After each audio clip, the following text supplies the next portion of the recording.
Hello student, good morning. आज हम 12वीं के एक अध्याय जो अध्याय 7 है उसमें मानव कल्याण और सूक्ष्म जीव इसका हम अध्ययन करेंगे। तो सूक्ष्म जीव के बारे में एक परिचय बता दूं। सूक्ष्म जीव जो होते हैं वह आकार में एकदम सूक्ष्मतम होते हैं, जिन्हें हम खुली आंखों से नहीं देख सकते और इन्हें देखने के लिए हमें माइक्रोस्कोप की आवश्यकता होती है और ये इलेक्ट्रॉन माइक्रोस्कोप के द्वारा हम इसे देख सकते हैं। तो सूक्ष्म जीव जो होते हैं वह यत्र तत्र सर्वत्र प्राप्त होते हैं या सभी जगह व्याप्त होते हैं। इन्हें सर्वव्यापी कहा जाता है। तो इसका परिभाषा हम देखेंगे कि यहां परिभाषा में लिख दिया हूं। पृथ्वी पर उपस्थित वे जीव जिन्हें हम नग्न आंखों से नहीं देख पाते उन्हें हम सूक्ष्म जीव कहते हैं। तो सूक्ष्म जीव के अंतर्गत आते हैं जीवाणु, कवक, विषाणु, शैवाल, प्रोटोजोआ आदि। ये सब सूक्ष्म जीव हैं। तो सूक्ष्म जीव जो होते हैं कहां कहां पाए जाते हैं? सूक्ष्म जीव सभी जगह पाए जाते हैं। जैसे अत्यधिक तापमान में भी पाए जाते हैं, चट्टानों के अंदर भी पाए जाते हैं, बर्फ के अंदर भी पाए जाते हैं। और जैसे हम सूक्ष्म जीव जैसे कितनी मात्रा में पाए जाते हैं, तो यह हमारे सूक्ष्म जीव जो होते हैं, जैसे हम एक चम्मच लेकर हम एक चम्मच मिट्टी लेते हैं तो उसमें लगभग 1 लाख सूक्ष्म जीव उसमें उपस्थित होते हैं। तो आप गणना कीजिए कि सूक्ष्म जीव जो होते हैं वह बहुत अधिक मात्रा में, अनगिनत मात्रा में पाए जाते हैं। और जैसे हम समुद्र का पानी, खारा पानी, उसको हम 1 चम्मच लेंगे तो उसमें 1 करोड़ सूक्ष्म जीव उसमें रहते हैं। और सूक्ष्म जीव यहां तक ही नहीं, और सूक्ष्म जीव हमारे हाथों में कितनी संख्या में पाए जाते हैं? तो हमारी हाथों में इतनी संख्या में पाए जाते हैं कि पूरे जो मानव जनसंख्या, इस संसार में पूरे मानव जनसंख्या जितने हैं उतने सूक्ष्म जीव हमारे हाथों में पाए जाते हैं। तो सूक्ष्म जीवों और हमारा संबंध बहुत ही कल्याणकारी भी है और रोगजनक भी होते हैं। तो पूरी दुनिया में 3% जो है सूक्ष्म जीव ये रोग फैलाते हैं और बाकी जितने सूक्ष्म जीव हैं वह हमारे लिए कल्याणकारी होते हैं। तो आज हम इसी विषय में चर्चा करेंगे कि मानव के कल्याण में, उनके बेनिफिट में सूक्ष्म जीव किस प्रकार से उपयोगी होते हैं। तो सूक्ष्म जीव का जो आकार होता है वह 0.1 mm होता है। और सूक्ष्म जीव, सबसे पहले सूक्ष्म जीवाणु या जीवाणु को वैज्ञानिक एंटोन वान ल्यूवेनहाग ने देखा था। सबसे पहले सर्वप्रथम जीवाणु को एंटोन वान ल्यूवेनहाग ने देखा था। और सूक्ष्म जीव के जो जनक के रूप में जिन्हें बताया जाता है एनसीईआरटी बुक के आधार पर, तो सूक्ष्म जीव के जो जनक हैं वह हैं लुईस पास्चर। लुईस पास्चर जो है सूक्ष्म जीव के जनक हैं। तो इस प्रकार आप सूक्ष्म जीव के जो यहां लिखा गया है इसको आप लिख लेंगे। तो यहां हम देखते हैं कि सूक्ष्म जीवों का मानव कल्याण में निम्न योगदान है। तो पहला है घरेलू उत्पादन। घरेलू उत्पादन में सूक्ष्म जीव का महत्व। तो हम देखते हैं कि जैसे डायरी उद्योग में, तो हमारे घरों में जो दूध से दही बनाने में, पनीर बनाने में, तो सूक्ष्म जीव का उपयोग बहुत महत्वपूर्ण है।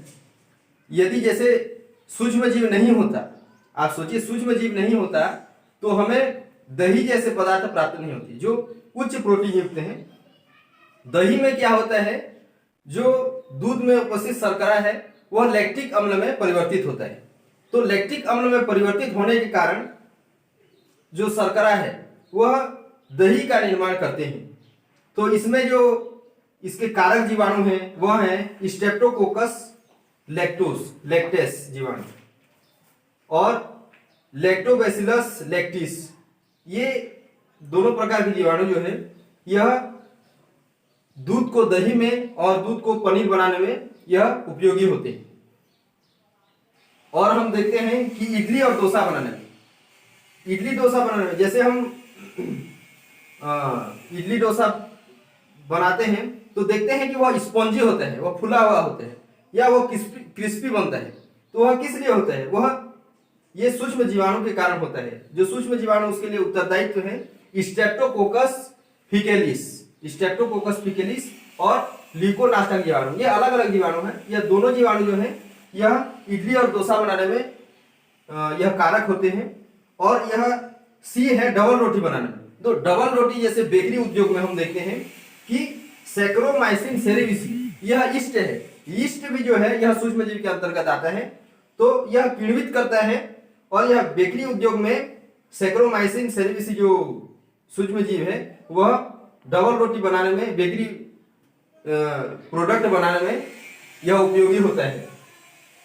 इस प्रकार हम देखते हैं कि घरेलू उत्पाद में सूक्ष्मजीवों का महत्व बहुत ही उपयोगी होते हैं सूक्ष्मजीव।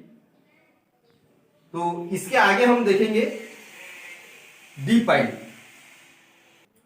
अभी हम देखेंगे उसमें हम ए बी सी जो घरेलू उत्पाद वाला है उसमें हम 3 पॉइंट देखे थे ए बी सी में।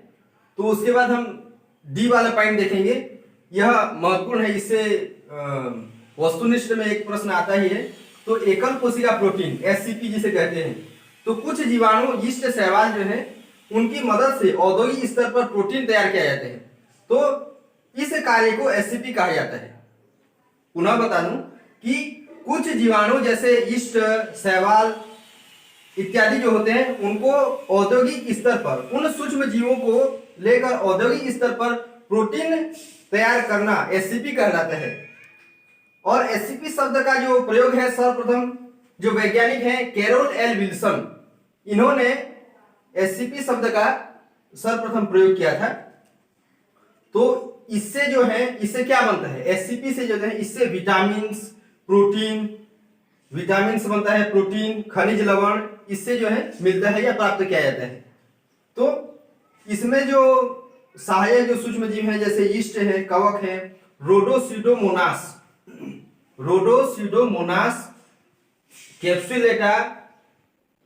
कैप्सुलेटा जीवाणु, स्पाइरुलिना शैवाल, ये सब सूक्ष्म जीवों के नाम हैं जो औद्योगिक स्तर पर प्रोटीन का निर्माण करते हैं। तो जैसे स्पाइरुलिना है, यह उच्च प्रोटीन का एक शैवाल है, उच्च प्रोटीन होता है। जैसे बहुत सारी कंपनियां इसको लेकर के इसमें बहुत सभी प्रकार के प्रोटीन इसमें पाए जाते हैं। तो यह एक महत्वपूर्ण औषधि के रूप में भी यह कार्य आता है। तो इसके आगे ये तो हो गया घरेलू उत्पाद में सूक्ष्म जीवों का महत्व का ए बी सी और जो बताया था पिछले उसमें, और ये फिर डी पॉइंट है। उसके बाद हम देखेंगे औद्योगिक स्तर पर सूक्ष्म जीवों का महत्व।